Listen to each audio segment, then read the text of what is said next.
Dando continuidade ao nosso conteúdo de geografia sobre o continente americano, a parte que nos permite decorrermos por essas folhas do nosso livro didático é o capítulo 7, integração, né?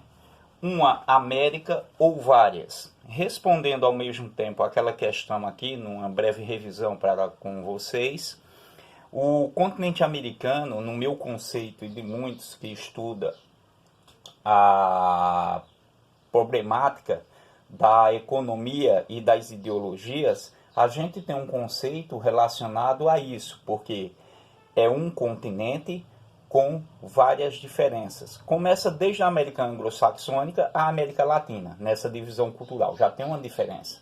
Com relação ao nível de desenvolvimento econômico, você já observa que existem os países desenvolvidos, os em subdesenvolvimento e os que são atrasados, com carência total de infraestrutura. Dentre estes países tem a Bolívia, tem o Haiti e o Paraguai. Esses países eles integram, ou seja, os países mais pobres do continente americano. E essas diferenças elas são notadas também nas disputas políticas entre esquerda, entre centro-esquerda e entre direita e direita extrema. Acontece muito isso nesses países por falta de uma unidade fundamental que integre todos os países com ideologia só. E isso é impossível. Não ocorre isso na União Europeia. É o berço da civilização ocidental, assim por dizer. Quanto mais no continente americano. A América Latina é que se fragmenta muito, né? A gente tem históricos aí da fragmentação, das disputas políticas e da corrupção que integra a América Latina. Mas existe um consenso. Veja só. O consenso é esse. A América é um continente e são vários as Américas. Assim como são vários os Brasis. Se você adentrar ao Nordeste, é diferente da região Sul. Isso em infraestrutura, questão geográfica e assim por diante. Mas existe um consenso interessante nessa integração. São a formação dos blocos econômicos, né? Observe o processo de integração regional das Américas. Eles começam com esses blocos econômicos. Daqui nesse pequeno mapa, você tem as colorações e tem as legendas com as seguintes informações. Veja só, a parte mais escura da América do Sul, a gente tem aqui a parte mais clara, ou seja, os países que integram e os associados do Mercosul, o Mercado Comum do Sul. Eu quero que vocês façam uma correção.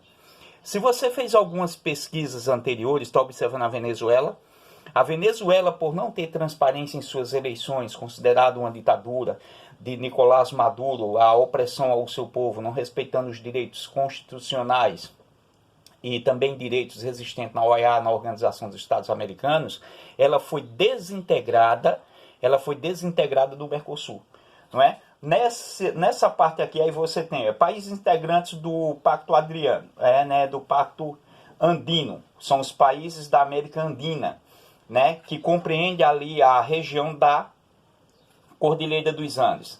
Aí você tem os países que integram o Mercosul, vamos citá-los: Brasil, Uruguai, Paraguai e Argentina. E tem os países que são associados.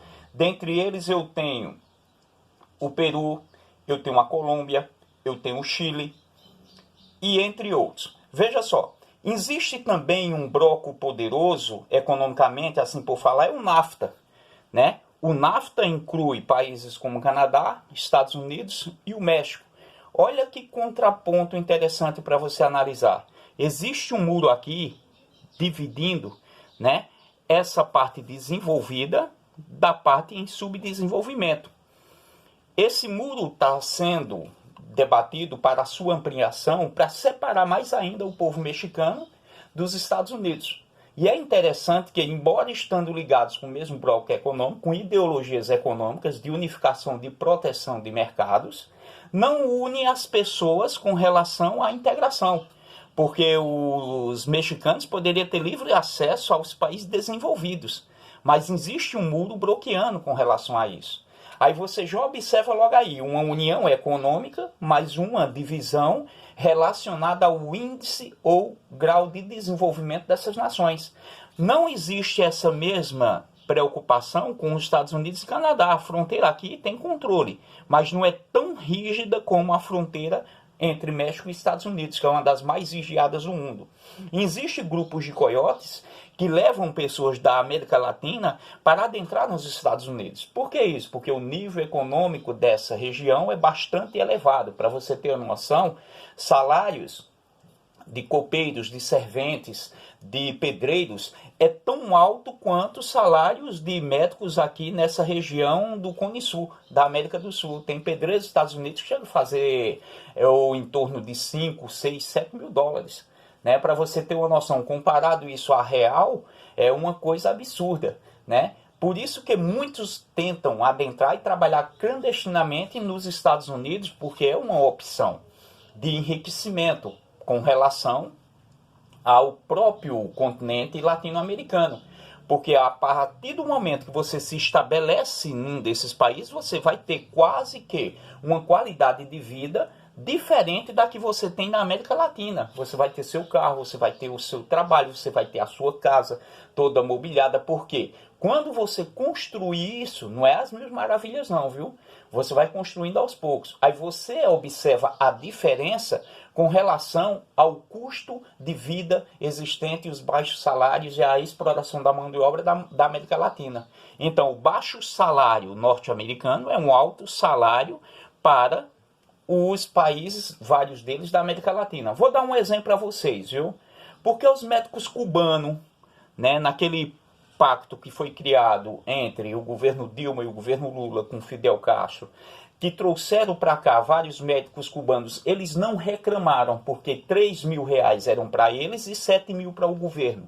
Porque 3 mil reais é uma fortuna em se comparando a salário em Cuba.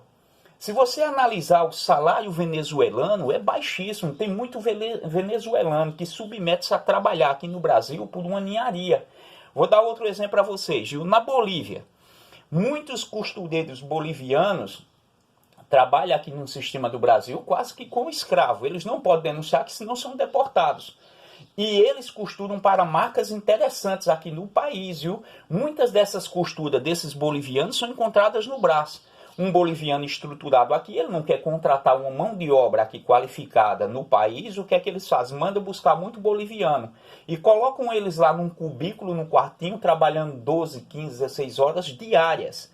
E esses bolivianos, eles não podem reclamar pelo baixo salário, pela má condição de vida, porque os 500, 600 reais que eles ganham aqui é 2, 3 salários equivalentes ao boliviano. E eles enviam para a população, as suas famílias que estão lá. E é uma renda até interessante. Do mesmo jeito, é melhor nos Estados Unidos para alguns contratarem mão de obra, né, latina, principalmente os latinos que estão aqui, levam empregadas domésticas, levam pedreiro, do que contratar mão de obra de lá, porque é mais cara. Mas comparando ao salário relacionado a esses países, é uma fortuna. Compare o dólar hoje, o valor dele, com relação ao real. E compare real e dólar com relação ao peso argentino. Então, as moedas, elas fazem esse processo também de diferenciação. O câmbio, ele muda constantemente, porque geografia não é aquela coisa estática, ela é dinâmica, ela muda hoje. Hoje o Brasil tem uma posição com relação à economia, o México também, os Estados Unidos também. Amanhã pode ter um problema, uma crise no Oriente Médio, estourar lá o preço do petróleo e mudar tudo. Entendeu isso? Então, o que vai fazer essa integração regional são os blocos econômicos. Dentre esses, a ALCA, né, a Área de Livre Comércio da América, que eles tendem, né, integrar todo o continente americano. É impossível, porque os Estados Unidos têm ideologias poderosas. Existem conceitos norte-americanos que fazem com que muitos países não adentrem, né, a esse livre comércio, porque uma indústria norte-americana ela não pode ter prejuízo com relação a outra indústria de fora. Existe um protecionismo poderoso. Né? Então, a ALCA, para alguns analistas, poderia ser uma armadilha. Né? Interessante isso. E observe também nessa conjuntura. Você já fez uma correção que a Venezuela não faz parte do Mercosul. Observe a questão interessante aqui da Groenlândia, a maior ilha do mundo, né? Assim por dizer. Ela, apesar de fazer parte do continente americano, ela não está integrada aqui à ALCA. Né? a ideologia do livre comércio aqui das Américas. Por quê? A Groenlândia pertence à Dinamarca, a Dinamarca está na Europa, e lá na Europa existem outros grupos. Existe também uma questão interessante que foi quebrada com o governo Donald Trump, que foi a Aliança do Pacífico, integrar o maior bloco econômico já existente, ou seja, todos os países que integram o Pacífico. Dentre estes países estão nações poderosas, como o Japão, como a China, Coreia do Sul, e assim por diante, Rússia. Esses países integravam os países aqui que integram o Pacífico. Canadá, Estados Unidos, aí vinha aqui Colômbia, vinha o Peru, vinha o Chile, os países da América Central, da parte do Istmo. Então, essa poderosa aliança do Pacífico, ele deixava em xeque outros blocos interessantes, como o Mercosul e como a União Europeia. Mas quem quebrou essa crescente ideia de unir os países do Pacífico foi a eleição de Donald Trump, que vai mudando constantemente. Então, cada eleição muda um conceito. Mas existem regras fixas nesses grupos, né? Esses grupos econômicos. Repetindo para vocês, qual o objetivo dos blocos econômicos? Vou fazer isso para vocês. É protecionismo, é integração regional e é valorização do produto interno desses países. É como se o Brasil abrisse totalmente para a China e você já não comprava mais produtos produzidos aqui no país, só chinês, porque a mão de obra ela é barata, muitas vezes é utilizado crianças e mulheres, não tem todos os seguros, garantias como tem aqui no Brasil, por isso que entra a preço de banana, R$1, R$1,99 e assim por diante. Isso faz com que muitas indústrias locais acabem fechando as portas. A maioria dos produtos que entra via Paraguai não é da indústria paraguaia não, viu? Que a indústria paraguaia é quase inexistente. É de produtos vindo oriundos do Oriente, principalmente China, Vietnã, Camboja. Eles adentram aqui no país, porque existe um livre comércio, e espalha-se para grande parte do continente sul-americano. O Brasil é um dos maiores, né, contrabandistas, ou seja, que contrabandam esses produtos e fazem com que a indústria do país ela não seja tão potente como outras nações. Porque a partir do momento que eu compro o produto contrabandeado, eu vou enfraquecendo essa indústria, eu vou enfraquecendo a economia local, principalmente com a arrecadação de impostos. Os camelôs, de vez em quando, você vê aí um combate com relação a eles. E muitos produtos entram via contrabando. E a fronteira do Brasil ela é gigante. É impossível